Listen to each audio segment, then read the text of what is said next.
Madeline Carter wasn't looking for anything. That was the truth. At 36, she had a steady life. A nice house in a quiet suburb outside Chicago. A steady job managing a boutique interior design firm. And a marriage that had lasted 12 years. On paper, everything looked fine. Her husband, David, worked in IT. He was stable, responsible, and faithful. He never forgot their anniversary. He made the coffee every morning. He fixed the broken sink without being asked. They were a good team, or at least they used to be. But somewhere along the way, the spark had faded. Their conversations turned into grocery lists. Their kisses were quick, their evenings quiet. It wasn't that David didn't care. He just wasn't present. He came home tired, sat in front of his laptop, and scrolled through news and spreadsheets until bedtime. And Madeline, she went along with it. Until one day, she looked in the mirror and realized she felt invisible. That was when she signed up for the painting class. It was held in a small community studio downtown, something artsy and casual. She hadn't painted since college, but something inside her missed creating. She told David it was just for stress relief. He barely looked up from his laptop when she said it. "That's great, babe," he muttered, distracted. The first class started on a Thursday evening. The studio smelled like wood, paint, and dust. Students of all ages gathered around large canvases under warm lights. That's when Madeline saw him, Marcus. He wasn't what she expected from an art instructor. Tall, with deep brown skin, strong features, and a quiet, grounded energy. He wore a paint-stained hoodie and carried a warm smile. He walked around the room slowly, offering advice and encouragement. He had a calm voice, the kind you leaned in to hear. Madeline didn't think much of it at first. She wasn't here for attention. She just wanted to feel alive again. But Marcus noticed her on the third class. He stopped beside her canvas and watched as she blended two shades of blue. "You paint from emotion," he said quietly. She looked up, surprised. "Is that a good thing?" He smiled. "It's the best kind of painting." It wasn't what he said, it was how he said it. She felt seen, like he wasn't just looking at the canvas, but at her. And for the first time in a long while, someone was really paying attention. From that moment, something shifted. Each week, their conversations grew. Nothing inappropriate, just little moments. He asked her what kind of music she liked, where she grew up, why she stopped painting. She told him bits and pieces. He listened, always fully present, never in a rush. There was something easy about talking to him, something warm. One evening, class ran late. Most students had packed up and left. Madeline stayed behind to clean her brushes. Marcus walked over and leaned against the table. "You ever been to the Midwood Gallery downtown?" he asked. She shook her head. "I'm curating a show there next weekend. Some of my students are featured. You should come." Madeline hesitated. "I might," she said with a soft smile. She didn't tell David about the invitation that Saturday. She stood in front of her closet longer than usual. She chose a simple black dress, not too fancy, but elegant. She curled her hair, added a little eyeliner. Nothing dramatic. But when she looked in the mirror, she barely recognized herself. Not because she looked different, but because she looked alive. She arrived at the gallery just as the sun was setting. It was a small space, full of energy and conversation. Marcus greeted her at the door. "You made it," he said, smiling. His eyes met hers with something quiet and genuine. She smiled back, feeling something flutter inside her chest. They walked through the gallery together. He introduced her to some of the artists. They stood beside a painting of a red storm. And he talked about the power of contrast, light and dark, chaos and calm. "I think everyone's got their own storm," Marcus said. Madeline nodded slowly. "And some of us just learn to live in the quiet after it." Their eyes met again. That unspoken moment, gentle, close, just outside the line of something deeper. After the event, they stepped outside. The night air was cool. The city buzzed in the background, but around them it felt still. "Thank you for inviting me," she said. "I'm glad you came." There was silence for a moment. Then she spoke again, softer now. "I forgot what this feels like to be noticed. Marcus didn't look away. You should never forget that. She didn't know what to say. She just nodded and smiled, heart pounding. He didn't lean in. He didn't touch her. He didn't have to. Everything had already changed. When she drove home that night, the city lights blurred in her rearview mirror. She pulled into the driveway, stepped inside, and found David asleep on the couch, the TV still playing. She watched him for a moment, then went upstairs, washed her face, and lay in bed staring at the ceiling. Her body was still, but her heart was racing. She hadn't done anything wrong, but she hadn't exactly done something right. Either she knew something was starting, something she wasn't sure she could stop, not because she wanted to be unfaithful, but because she had already started to feel again. And once the heart wakes up, it doesn't go back to sleep easily. After the gallery night, Madeline's thoughts kept returning to Marcus. She told herself it was just because she hadn't felt truly seen in a long time. That was all. She still loved David. She still believed in their marriage. But something inside her had awakened, a spark she thought had died. Years ago, the painting classes became more than just a weekly hobby. They were a refuge, a place where Madeline could breathe, think, and be herself without the weight of expectations or routine. Marcus was always there, calm, encouraging, genuine. He noticed the little things, like when Madeline's brushstrokes became softer, or when her smile was a little brighter.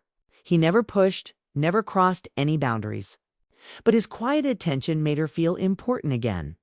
One evening after class, Marcus asked if she wanted to grab coffee.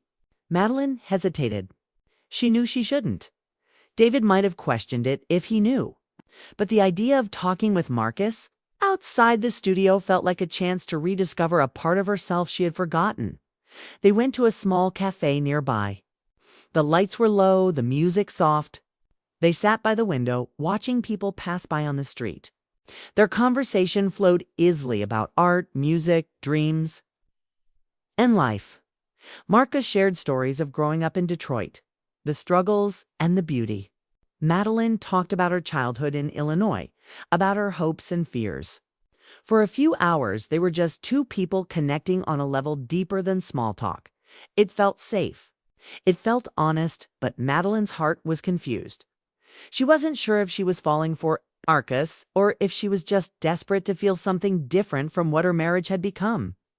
David, meanwhile, seemed more distracted than ever. Work consumed him and the emotional distance between them grew. Madeline tried to talk to him, but he would often change the subject or say, "I'm just tired." One night after dinner, Madeline asked gently, "Do you think we're okay?" David shrugged. "We're fine," but she didn't believe him. As days passed, the pull toward Marcus grew stronger. They exchanged messages, not flirty, just kind and thoughtful. Marcus would check in on how her day went, share a song he liked, or recommend a book. One rainy evening, as she was leaving the studio, Marcus offered to walk her to her car. The rain was gentle but steady, and Madeline didn't have an umbrella. They hurried down the sidewalk, laughing as the water soaked their coats. Her car. They stood close under the dim streetlight. The air between them was thick with unspoken feelings. Marcus looked at her with kindness. "You deserve to feel alive, Madeline." She looked down, then back up, meeting his eyes. "I want to. I just don't know how." He reached out, lightly brushing a wet strand of hair from her face. It was the closest he'd come to touching her. But it felt charged with meaning. They both knew what the moment could lead to. But neither moved forward. Madeline got into her car, heart pounding, and drove home in silence. Inside, David was watching a movie, oblivious to the storm inside his wife. Madeline lay awake that night, torn between loyalty and longing. She didn't want to hurt David. She wanted to fix what was broken. But the walls around her heart were crumbling. The painting classes and Marcus were her escape, her reminder that she was more than just a wife and mother. Still, the question lingered. Where was the line she shouldn't cross?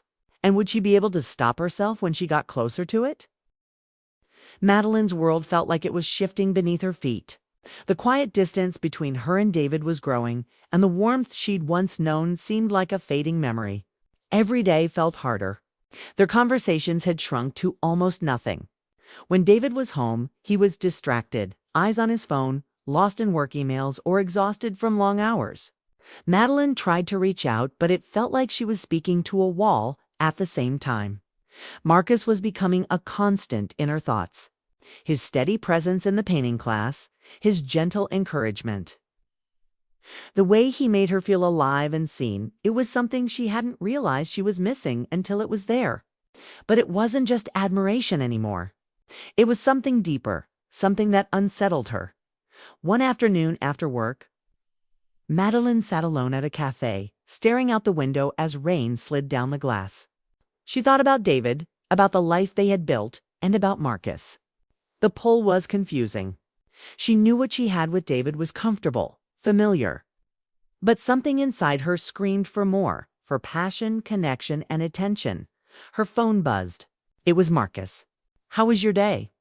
The message read. She smiled softly, then typed back, "Long but better now." Their messages became a secret lifeline.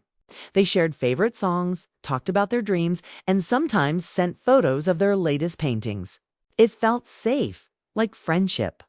But the line between friendship and something more blurred. One evening, Marcus invited Madeline to an art walk downtown. It was a casual event, local artists displaying work in open studios, live music and soft chatter filling the streets. She agreed, telling David she had plans with a friend out at the art walk. Marcus was radiant, talking passionately about each artist's story. Madeline watched him with admiration. For the first time in months, she felt truly connected to someone. His laughter was warm and genuine. His eyes held a kindness that made her heart flutter. They walked along the quiet streets, the city lights glowing softly. Marcus stopped beside her and said, "You deserve happiness, Madeline. Never settle for less." She looked away, fighting the emotions rising inside her. "It's not that simple." "No," he said quietly, "but you're stronger than you think." The moment was electric. They stood close, the world fading around them. Suddenly, Madeline pulled back. "I can't," she whispered. Marcus nodded, understanding. She left the art walk feeling torn between loyalty and desire. Between what was right and what felt true. Back home, David was distant. They barely spoke. One night, Madeline tried again. "Are we okay?" she asked softly. David shrugged. "I don't know. Work has been stressful." That was the first honest thing he'd said in weeks. Madeline realized they were both drifting, lost in their own worlds. One afternoon, after a painting class, Marcus walked her to her car. The sky was overcast and a gentle breeze carried the scent of rain.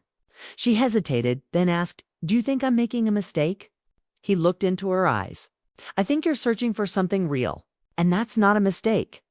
"But I'm married," she said, voice trembling. "So am I," Marcus replied, his tone soft but firm. They stood there in silence. Two people caught between what they wanted and what they knew they should do. Madeline's heart ached. She wanted to hold on to what she had with David, but she also longed for the feeling Marcus gave her, the feeling of being alive, seen and understood. Days turned into weeks. Madeline struggled to make sense of her feelings. She didn't cross the line, no kisses, no promises. But the emotional closeness felt like a quiet betrayal. Every text from Marcus was both a comfort and a challenge.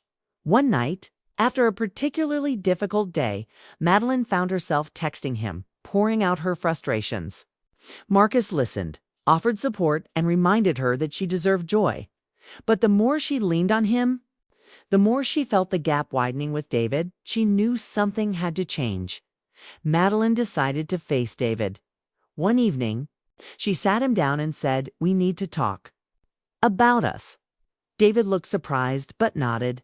They spent hours sharing their feelings, the loneliness, the distance, the unmet needs. It wasn't easy. There were tears, misunderstandings, and moments of silence. But beneath it all was a shared hope, a hope to rebuild what had been lost. They agreed to try counseling, to be honest, and to fight for their marriage.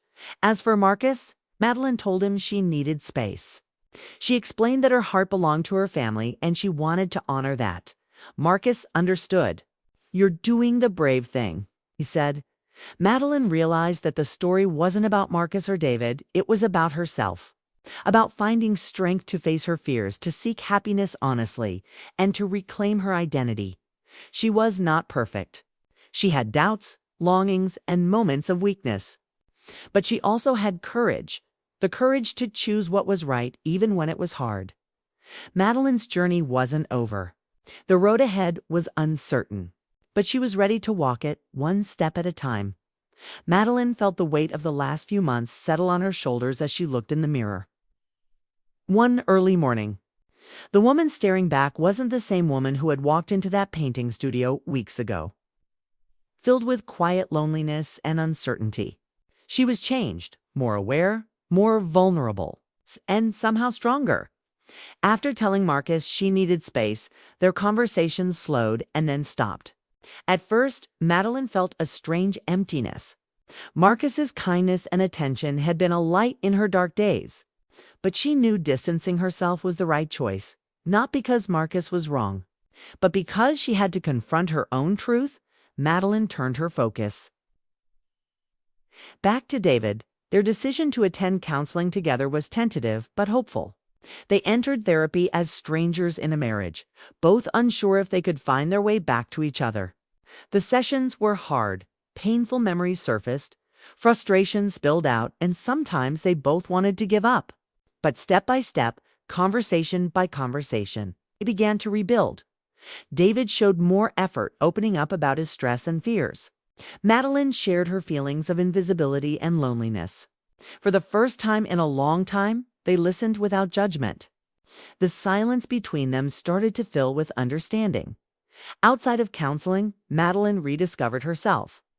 She painted not for anyone but herself, splashing colors on canvases late into the night. Art became a way to process the chaos in her heart, her doubts, regrets, and hopes. It reminded her that she was more than a wife or a mom. She was her own person, capable of growth and change.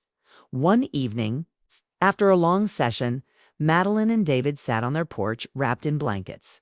The sky was clear, the stars twinkling softly. David took her hand and said, "I'm sorry I wasn't there for you." Madeline smiled gently. "I'm sorry too. I thought maybe it was just me." They laughed quietly. The first genuine moment in weeks. It wasn't perfect, but it was real. As days turned to weeks, the tension between them eased.